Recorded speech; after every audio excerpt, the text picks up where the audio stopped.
Hello, boys and ghouls. My name is Stefanie Black, and today we're doing our haunted terrarium craft. In your kits that you receive are the following items, if you would like to open them up with me. You will have your instruction sheet. In addition to that, we have a calendar of all the things that we have going on in October and the things coming up that you would be interested in is we have Code Club coming up in a few days and the Halloween virtual trivia contest that we have coming up on October 30th. So we hope that you'll join us for that. And on the back, we have some really awesome resources for you as well. We also have this sheet of some recommended books for the month of October. Today I'm going to be reading Bone Dog, which is a really great book, but we also have The Graveyard Book, Yorick and His Bones, Give Me Back My Bones, and The Ghost in the Graveyard, which are all really spooky books. All right, in our kits we have a plastic 8-ounce jar, a ball of dough, clay dough, some black gravel. Some of you may have normal colored gravel as well, since we ran out of black gravel. A baggie full of bones, some dried moss, and a bag of white sand.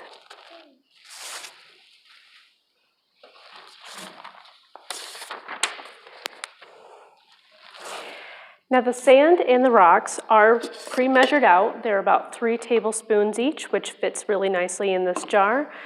If you are making your very own terrarium, which I have here, which is one that I made with a Clausen pickle jar, you may need more, you may need less. You can get these kind of things at the dollar store super easily.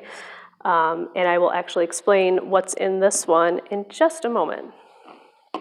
So first, we are going to take our bag of sand. The easiest way to pour it is to kind of tilt it and pour it from the end so it doesn't get all over the place. You could just kind of pour it in there. You can use it all if you would like, or you can use a little bit. It's entirely up to you. And I kind of shake it around a little bit. If you do it at an angle, it will kind of give it a little bit of a slope kind of look, but I'm going to shake it so it's flat. Next, we're going to take our black gravel and do the same. I'm going to very gently pour it in there, kind of working around. Don't pour too fast or all your gravel will just kind of go all over the place.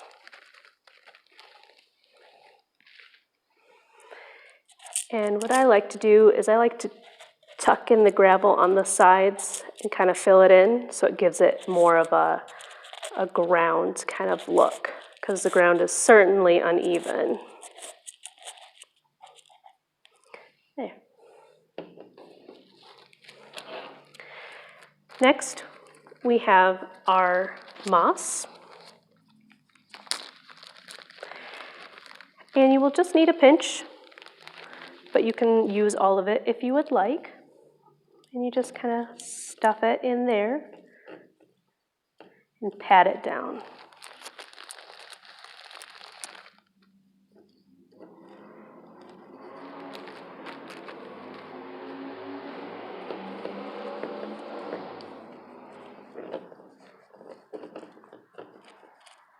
And some of them will stick up, and that's completely fine because some moss likes to stick up and some of it likes to lay flat. Just like that.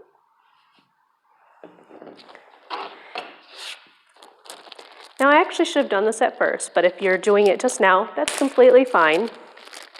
So this is our ball of dough. And this is optional if you want.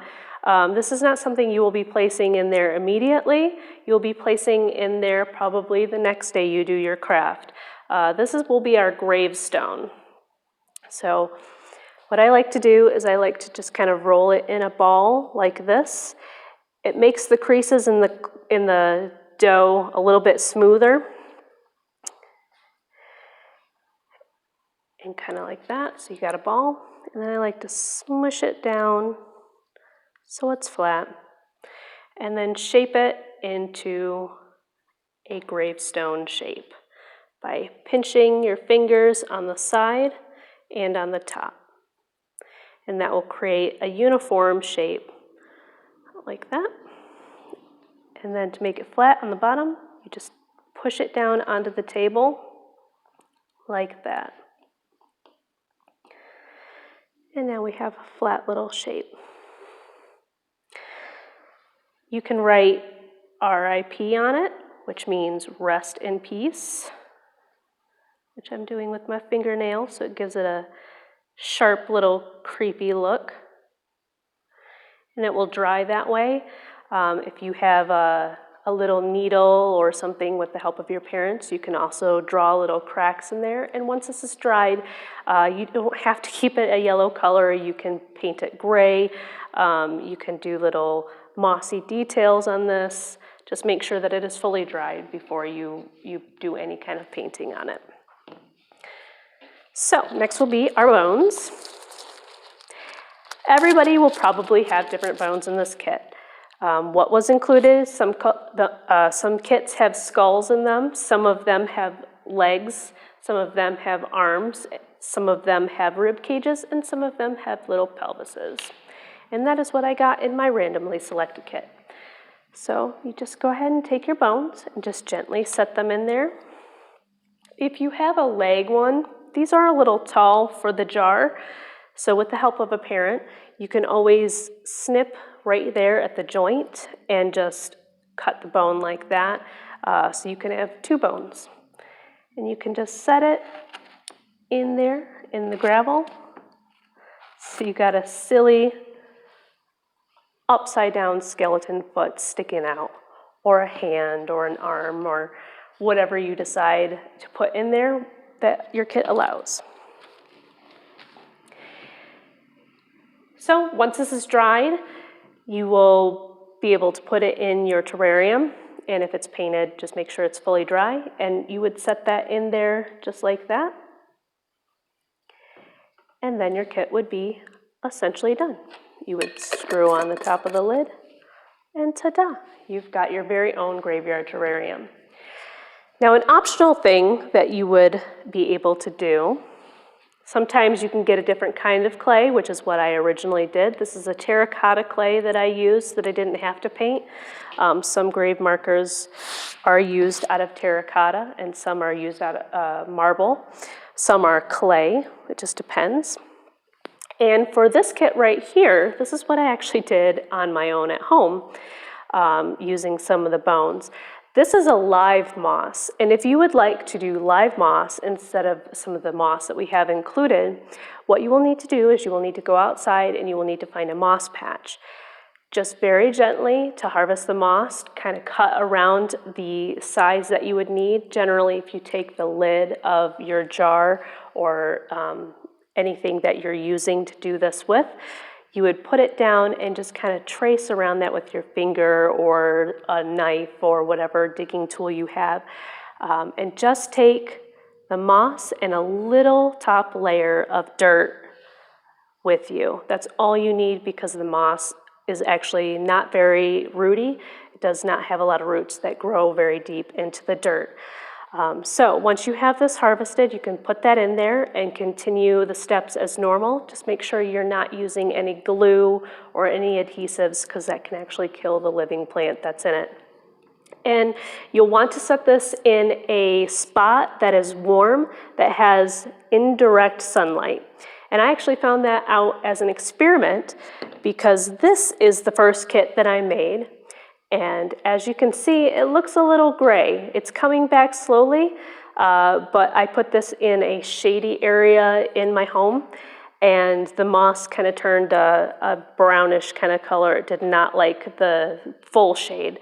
But direct sunlight will also kill it, because it is too powerful, since moss does not grow in shady or sunny areas. So that is our kit today, and I hope you will stay tuned for our story, Bone Dog. Thank you.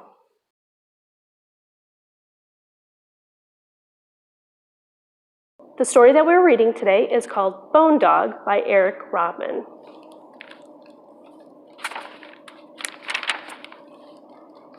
It is by Roaring Brook Press of New York.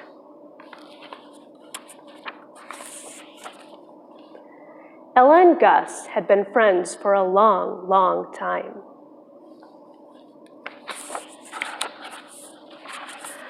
One night Ella said, "I am an old dog and won't be around much longer, but no matter what happens, I will always be with you." For a long while they sat together in the moonlight. Then Ella said, "A promise made under a full moon cannot be broken."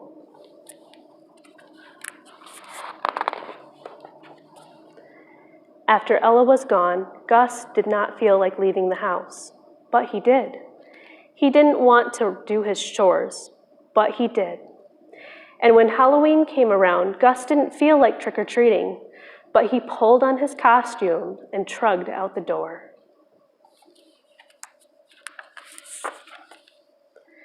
When the night grew dark, he and his bag grew heavy. Gus started home.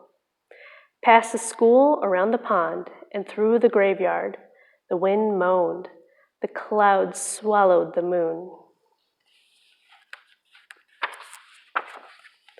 Gus was surrounded. "Come along now," said a skeleton. "It's Halloween, and you know what that means." "What does it mean?" asked Gus. "Numbskull," snorted another skeleton. Then they all danced and sang out, "We shriek and growl, screech and swoon, hiss and howl 'neath the blood-red moon." You know, skeleton stuff. "But I'm not a skeleton," Gus said. "I'm a boy." "A boy! He's alive! And you know what that means? Bon appetit!" They lunged at Gus. "You've got guts, kid, but not for long." Just then the wind calmed and the moon broke, shimmering from the clouds.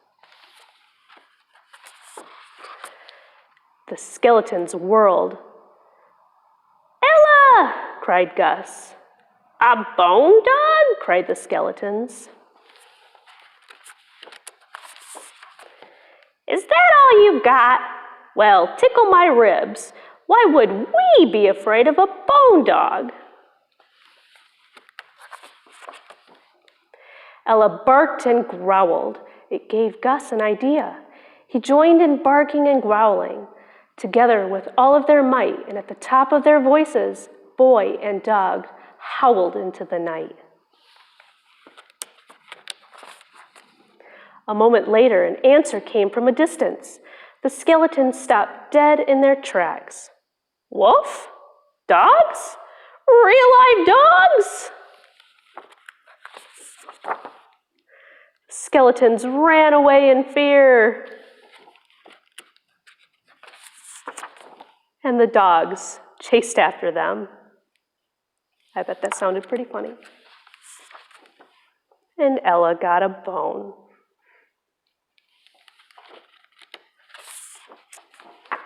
Afterwards, Gus and Ella sat together in the moonlight. Gus asked, "Will I see you again?"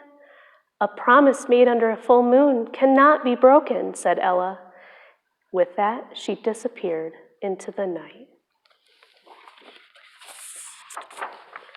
And Gus picked up his bag and headed for home. The end.